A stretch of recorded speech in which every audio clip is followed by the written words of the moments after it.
So Trump mutineer Neil Degrasse Tyson gave an interview on NPR that really pissed me off for being anti-Earth, pro-global warming, pro-climate change, and anti-alien, and just wrong, and representing all the worst things about science. I'm totally pro-science. I'm a math and science genius, but you don't have to be a math and science genius to understand this video. I should just be able to explain it in normal terms anybody can understand, which is what Neil deGrasse Tyson is paid to do for consensus science. As much as I love science, my problem with science is when it's hostile to new ideas. They recently uh, announced the death of the guy Higgs, who invented the Higgs boson, and he came up with the idea in 1964. It took him until 2000 something to prove it true and give him the Nobel Prize for it. It's fine that it takes a while for people to test things, but it's not fine that one of the reasons it takes so long is people are actively hostile to new ideas. And Neil deGrasse Tyson was doing that on NPR. They asked him about frequent radio bursts being a sign of aliens, and he said, "No, it's not a sign of aliens.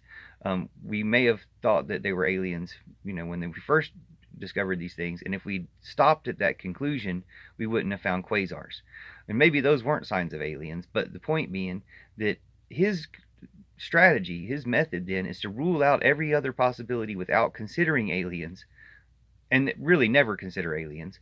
But his reasoning for that was because if you conclude it's aliens, then you stop thinking about it. What sense does that make? You would still want to know how the aliens do things, what the science behind the way aliens do things are, and if you had alien contact or information, it would very much advance science. Maybe that's what he's afraid of when you hear his answers to other questions. They asked him about going into a black hole.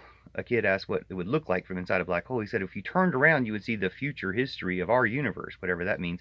But if you went forward, you would go into a portal to another dimension or something like that, another universe.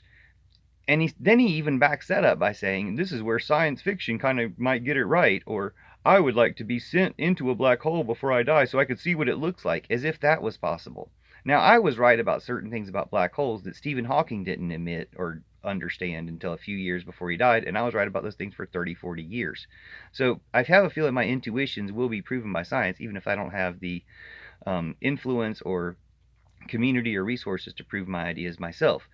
They'll just be proven eventually.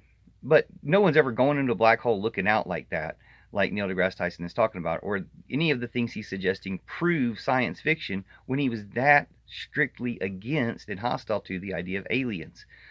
Science fiction writes about aliens too, but instead of looking for where those things could prove to be true, he put forth an agenda of being very much against it. Somebody else asked him about the death of the universe, which my ideas about the Big Bang being bullshit and a projection of masculinity, patriarchy in our instruments and perspective.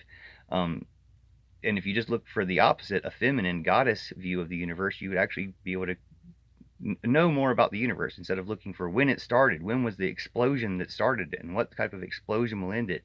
And he's suggesting that it'll peter out, spread far apart, or rip itself to shreds, or something else based on this Big Bang presumption that you could just reconsider that or consider how that's a fault of your instruments. But the worst thing Neil deGrasse Tyson said, and it's telling to me that he's like, you can't consider aliens, but you can consider other dimensions and things like this, as long as it's not aliens, which seemed to put him on an agenda. And then you find out whose agenda it is when they get to climate change. And he's like, well, the left says that the right is anti-science because they deny climate change. But the left believes in horoscopes and crystals. And it's like, well, yeah, and you're not necessarily saying that scientific, although all scientific things, if you took them back in time, would appear as magic. So magic can be seen as science we don't understand yet. They could just understand those things. But to equate them, to say both sides, to say it's just as bad to think about crystals as it is to deny climate change, is being a total climate change denier and on the agenda of the people who want to destroy the earth with pollution and deny that there's aliens.